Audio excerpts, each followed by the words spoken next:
সুরেশপুর গ্রাম দেখতে কতই না সুন্দর একটি গ্রাম। সেখানে রামু নামে একজন কৃষক বাস করত এবং সে অনেক গরিব ছিল। তারপরে সে একদিন গ্রামের ভাইয়ের কাছে গিয়ে বলে, ভাই আমাকে কিছু টাকা দাও, বৃষ্টির কারণে আমার ক্ষেতের ফসল নষ্ট হয়ে যাচ্ছে। ভাই কিছু না বলে শুনতেই গেল। তারপরে সে চিন্তা করলো মন্দিরে যাবে। তারপর সে মন্দিরে গেল। মন্দিরে গিয়ে দাঁড়িয়ে অনেকক্ষণ সে দাঁড়িয়ে থাকতে এবং বলে যে, হে ভগবান, তুমি আমার জীবনে এত কষ্ট কেন দিলে? আমাকে কিছু সাহায্য করো, আমি যে আর পারছি না। এভাবে বৃষ্টির অভাবে ক্ষেতের ফসল সব নষ্ট হয়ে যাচ্ছে, তুমি আমাকে কিছু একটা উপায় বের করে দাও। তারপর সে একটি গাছের গোড়ায় গিয়ে ঘুমিয়ে পড়ে। ঘুমাতে সে নিজেও জানে না সে এখানে কতক্ষণ ধরে ঘুমিয়ে আছে। তারপরে সে তার বাসায় চলে যায়। বাসায় যাওয়ার পরে বউয়ের সাথে দুজনে মিলে সকালে খাওয়া দাওয়া করে। নাস্তা খেয়ে তারা দুজন একে অপরের গল্প করে। রাতে তারা শুয়ে পড়ে। তারপর বউ ছিল একটু খিটখিটে মেজাজে, সারাক্ষণ শুধু খিটখিট করতো।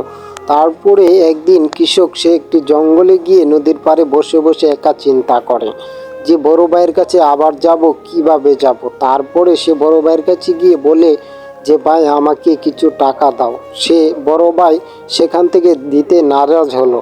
তারপরে সে আবার মন্দিরে যায়। মন্দিরে গিয়ে বলতে থাকে, হে ভগবান, আমি কি কোনো দিন তোমার সাহায্য পাবো না? আমি কিছু দিই। মন্দিরে পৌঁছে সে দাঁড়িয়ে থাকে অনেকক্ষণ। তারপরে সে ভগবানের কাছে প্রার্থনা করে যে, হে ভগবান, আমার জীবনকে তুমি বদলে দাও। এত কষ্টের জীবন আমি কিছুতেই মেনে নিতে পারছি না। তারপর সে একটি জাদুর কুয়ো থেকে এক ব্যক্তি কথা বলতে লাগে, হে বৎস, তুমি কোনো চিন্তা করো না, এই নাও, আজ থেকে তোমাকে আমি যা স্বর্ণ আছে সব তোমাকে দিয়ে দিলাম। এবং সে কুয়ো থেকে অনেক স্বর্ণ বেরোতে থাকে। তারপরে সে গরিব লোকটি অনেক খুশি হয়ে যায়। খুশি হয়ে বলে, হে ভগবান, তোমার শুকরিয়া আমি কোনো দিনে আদায় করতে পারবো না। তোমার কাছে হাজার হাজার শুকরিয়া। আমি এই স্বর্ণ নিয়ে এখন আমি চলে যাব। তারপর কৃষক সেই স্বর্ণ নিয়ে জঙ্গলদের দিকে হাঁটতে সে তার বাড়িতে চলে যায় এবং সে একদিন হঠাৎ করে অনেক বড় লোক হয়ে যায় এবং সে একটি বড় বিশাল বাড়ি তৈরি করে।